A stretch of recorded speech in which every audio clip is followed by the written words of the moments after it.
Hello students, मैं मनोज कुमार टाक स्वागत करता हूं आपका अपने YouTube channel CF classes for chemistry MK टाक पर। हेलो स्टूडेंट्स, आज जो हम टॉपिक डिस्कस करने जा रहे हैं वो है त्रिविम जालक, या जिसको बोलते हैं क्रिस्टल जालक। क्रिस्टल जालक, क्रिस्टल लेटिस या स्पेस लेटिस, ये क्या होती है? जैसे आप देख रहे हैं, ये कोई घन है। 3 प्रकार के घन बनाए मैंने। ये पहला घन, ये दूसरा घन और ये तीसरा घन। बीच में इस तरीके से और इस तरीके से बीच में हमने बनाया। तो क्रिस्टल जालक किसे कहते हैं? कोई भी क्रिस्टलीय ठोस होता है, कोई भी क्रिस्टलीय ठोस, उसके अंदर क्या होते हैं जिससे वो मिलकर बने? अवयवी कण होंगे। क्या होंगे उसके अंदर? अवयवी कण। तो ये अवयवी कण एक नियमित व्यवस्था में 3D ज्यामिति के अंदर फिट हों, तो वो जो स्ट्रक्चर बनती है उसको त्रिविम जालक या क्रिस्टल जालक बोलते हैं। एक क्रिस्टलीय ठोस के अवयवी कणों की त्रिविम व्यवस्था क्या कहलाती है? त्रिविम जालक या क्रिस्टल जालक कहलाती है। यदि सारे अवयवी कण, जितने भी अवयवी कण हैं, वो एक सरल रेखा में समान दूरी पर, एक सरल रेखा में समान दूरी पर पुनरावृत्ति करते हैं। क्या करते हैं? एक सरल रेखा में समान दूरी पर पुनरावृत्ति करते हैं, तो वो जो जालक बनेगा उसको हम बोलते हैं एक विमीय जालक। एक विमीय जालक, जिसको हम शॉर्टकट में बोल सकते हैं 1D। अगर 2 तल में पुनरावृत्ति करें तो उसको बोलेंगे द्विविमीय जालक, जिसको हम शॉर्टकट में बोलते हैं 2D जालक। और अगर 3 तल में करें तो 3D। 3 तल में पुनरावृत्ति हो तो 3D कहलाएगा। तो अब क्या है, इसमें से ये जो स्ट्रक्चर है आपके सामने जो डार्क की हुई है, ये जो स्ट्रक्चर है एक, ये यूनिट सेल कहलाती है। इसको क्या बोलते हैं? यूनिट सेल बोलते हैं। यूनिट सेल का मतलब होता है, इसको बोल सकते हैं एकक कोशिका, या इसको बोल सकते हैं इकाई कोशिका,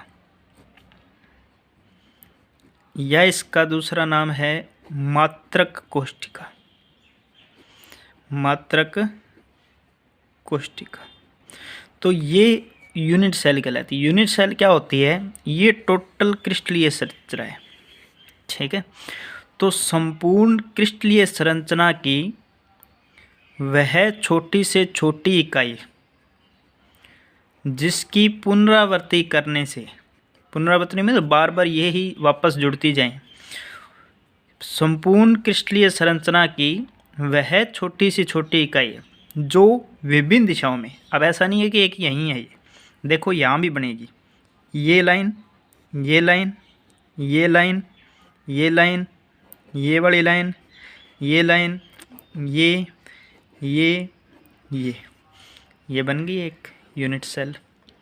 ठीक है। ऐसे ऊपर देखो, ये वाली लाइन, ये वाली लाइन, ये वाली लाइन, ये लाइन, ये लाइन, ये लाइन, ये लाइन, ये लाइन, ये लाइन, ऐसे इसको कर दो, ये एक यूनिट सेल बन गई। ठीक है। तो क्या होगा? संपूर्ण क्रिस्टलीय संरचना की वह छोटी से छोटी इकाई जिसको विभिन्न दिशाओं में समान रूप से दोहराएं, पुनरावृत्ति करें, तो क्रिस्टल संरचना हमें दोबारा प्राप्त हो जाती है। ठीक है। तो वो छोटी इकाई क्या कहलाती है? यूनिट सेल कहलाती है। अब अपने यूनिट सेल की बात करें तो यूनिट सेल जो है उसके गुण देखते हैं। यूनिट सेल के गुण, तो आपको ध्यान रखना है कि यूनिट सेल एक क्यूब स्ट्रक्चर होती है। Cube like structure unit cell कहलाती है। ये यूनिट सेल है। ठीक है। तो इसमें क्या है, 3 एक्सिस होते हैं, ये तो वाई एक्सिस, ये वाला एक्स एक्सिस और ये वाला जेड एक्सिस। एक्स और वाई के बीच में जो कोण बनता है उसको अल्फा बोलते हैं। वाई और जेड के बीच में जो कोण बनेगा उसको बीटा कोण बोलेंगे, और एक्स और जेड के बीच में जो कोण बनता है उसको गामा। तो एक यूनिट सेल के अंदर 3 प्रकार के पैरामीटर होते हैं। जो कोण होते हैं उनका नाम तो होता है, जो इनके बीच में कोण बनते हैं उनको बोलते हैं, अक्षों के मध्य बनने वाला कोण क्या कहलाएगा? अक्षीय कोण, जिनको हम अल्फा, बीटा और गामा से शो करते हैं। और इनके बीच में ये जो केंद्र बिंदु है, ये जो किनारा है, इसकी विमा को बोलते हैं ए, ये वाली जो है इसको बोलते हैं बी, और ये वाली जो है इसको बोलते हैं सी। तो किनारों की जो विमा है उसको बोलते हैं अक्षीय दूरी। अक्षों के ऊपर जो दूरी है वो क्या कहलाएगी? अक्षीय दूरी। उनको हम ए, बी और सी से डिनोट करते हैं। तो एक यूनिट सेल में टोटल 6 पैरामीटर होते हैं। एक यूनिट सेल में टोटल 6 पैरामीटर होते हैं। ठीक है, अब अपने बात करते हैं टाइप्स ऑफ यूनिट सेल।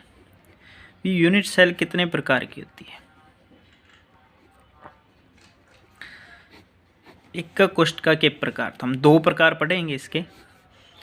पहली होती है simple cubic unit cell, simple cubic unit cell, सरल घनीय एकक कोष्ठिका। और दूसरी पढ़ेंगे सेंटर्ड यूनिट सेल, केंद्रित एकक कोष्ठिका। सिंपल क्यूबिक एकक कोष्ठिका और केंद्रित एकक कोष्ठिका। अब सिंपल क्यूब जो होता है इसका दूसरा नाम होता है प्रीमिटिव यूनिट सेल। प्रीमिटिव का मतलब आद्य। प्रीमिटिव का अर्थ होता है जो प्राचीन समय से चली आ रही है। प्रीमिटिव का मतलब जो सबसे पहले जिसको यूनिट सेल घोषित किया गया था वो सिंपल क्यूब थी। हम क्यूब अगर घन की बात करें तो हम सीधा यही बनाते हैं, ये घन है। घन क्या होता है? जिसकी भुजाएं क्या हो? सभी समान हों और कोण भी क्या हों? सारे 90 डिग्री के हों, ये घन कहलाता है। तो एक घन में जो सिंपल क्यूब बनता है वो घन जैसा होता है, और इसमें जो अवयवी कण हैं वो कॉर्नर पर स्थित होते हैं। इसमें अवयवी कण कहाँ होते हैं? कोनों पर स्थित होते हैं। तो अब सिंपल क्यूब के अंदर कुल अवयवी कणों की संख्या कितनी होगी? अवयवी कणों की संख्या कितनी होगी टोटल? गिन के देखो, टोटल कितनी है? 8। 1 2 3 4 5 6 7 8। तो ये सिंपल क्यूब है। हम जालक बिंदु भी बोल सकते हैं, या गोलों की संख्या अगर निकालेंगे तो उसमें इसका भाग आ जाएगा। सेकंड है केंद्रित घनीय कोष्ठिका। इसमें क्या होता है? कोनों पे तो होते ही होते हैं, जैसे ये सिंपल क्यूब है, कोनों पे तो होंगे क्योंकि यूनिट सेल है। और इसके कोनों के अलावा भी अगर कोई पोजीशन हो, अन्य स्थिति के ऊपर भी हो, तो वो हो सकता है। तो ये 3 टाइप्स की होती हैं। सेंटर्ड वाली क्या होती हैं? 3 टाइप्स होती हैं, फर्स्ट, सेकंड और थर्ड। फर्स्ट को बोलते हैं शॉर्टकट में BCC। BCC का अर्थ है body centred cubic unit cell. Body centred Hindi में बोलेंगे काय केंद्रित। बॉडी को क्या बोलते हैं हिंदी में? काया। तो काय केंद्रित सेंटर्ड या काय केंद्रित एक कोष्ठिका या body centred unit cell. Second पढ़ेंगे अपने FCC। FCC का मतलब होता है फेस सेंटर्ड। फेस होता है फलक। फेस क्या होता है? फलक केंद्रित। थर्ड पढ़ेंगे ECC। ECC को बोलते हैं एंड सेंटर्ड। एंड का मतलब होता है अंत्य केंद्रित। ध्यान रखना है, इसका दूसरा नाम होता है अंतः केंद्रित, अंतः केंद्रित, और इसका होता है अंत्य केंद्रित, हिंदी के अंदर। इंग्लिश में पढ़ो तो बेस्ट है, एंड सेंटर्ड ही आएगा, वो चेंज नहीं होता कभी भी, एंड सेंटर्ड। अब बीसीसी की अगर स्ट्रक्चर देखें तो बीसीसी यही होगा सेम, लेकिन इसमें क्या होगा, कोनों के अतिरिक्त सेंटर में भी एक अवयवी कण होता है। तो काय केंद्री क्या कहें, इसमें अवयवी कण कोनों के अतिरिक्त, कोनों पर तो है ही, अंतः केंद्र में भी स्थित होता है। तो कुल अवयवी कणों की संख्या कितनी हुई, 8 तो कॉर्नर वाले और एक सेंटर वाला, टोटल कितने हुए, 9। तो काय बीसीसी में कुल अवयवी कणों की संख्या होती है 9। एफसीसी की बात करें तो एफसीसी में ये सेंटर वाला नहीं होगा, ठीक है। तो क्या लिखेंगे, कॉर्नर के तो 8 हैं, 1 2 3 4 5 6 7 और 8। इसके अलावा फलक के केंद्र, फलक क्या होते हैं, जैसे कमरा है तो छत, फर्श और चारों दीवारें, तो इनके सेंटर में एक एक अवयवी कण होते हैं, ठीक है। तो फलक कितने होते हैं कमरे में, 6 फलक हैं, 8 कॉर्नर है, तो टोटल कितने हुए, 14। तो फलक केंद्रित जो काय कोष्ठिका है, फलक केंद्रित जो केंद्रित कोष्ठिका है, उसके अंदर 14 अवयवी कण होते हैं टोटल। जालक बिंदु कितने होते हैं, टोटल 14। ईसीसी में क्या होता है, सेम यही कंडीशन, लेकिन इसमें क्या होगा, 8 तो कॉर्नर वाले होंगे, 8 तो कॉर्नर के, और 2 जो होते हैं वो फलक के केंद्र में स्थित होते हैं, 2 विपरीत फलकों के। जैसे सपोज करो मैंने ये छत है, इसके ऊपर मैंने एक गोला बनाया, यहाँ फलक के केंद्र में स्थित अवयवी कण, तो इससे जो टच हो रही है उसके ऊपर नहीं होगा, इसके साथ टच हो रही है ये वाली, इसके साथ टच हो रही है ये वाली, इसके साथ टच हो रही है ये वाली, ठीक है।